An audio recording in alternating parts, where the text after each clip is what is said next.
પ્રજાસત્તાક દિવસના અતિથિ ફ્રાન્સ પ્રેસિડેન્ટ મેક્રોન દિલ્હીને બદલે જયપુર ઉતર્યા.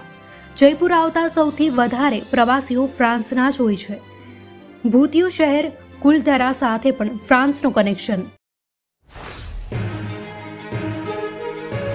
જયપુરમાં પીએમ મોદી અને ફ્રાન્સ પ્રેસિડેન્ટ એમેન્યુઅલ મેક્રોનનો રોડ શો. મોદી મેક્રોનને જોવા જનમેદની ઉમટી. એમ્યુનલ મેક્રોન છે આવતીકાલના પ્રજાસત્તાક દિવસના મુખ્ય મહેમાન. પ્રજ્ઞેશ પટેલને ગુજરાત હાઈકોર્ટમાંથી રાહત. હાઈકોર્ટે પ્રજ્ઞેશ પટેલની અરજી મંજૂર કરી. અમદાવાદમાં પ્રવેશવાની અરજી મંજૂર. હવે પ્રજ્ઞેશ પટેલ અમદાવાદમાં કરી શકશે પ્રવેશ.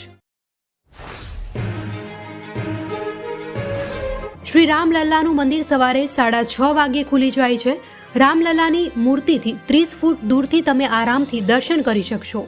ઓનલાઈન પાસ 27 જાન્યુઆરીથી લગભગ શરૂ થઈ જશે. સુરતમાં જન્મ તારીખના નકલી દાખલા બનાવવાનું કૌભાંડ. ઇકોસેલે જન્મ તારીખના દાખલા બનાવવાનું કૌભાંડ ઝડપ્યું. માત્ર 10 રૂપિયામાં બનાવાતો હતો જન્મનો નકલી દાખલો. હાઈકોર્ટના તમામ કેસોનો નિકાલ કરાશે.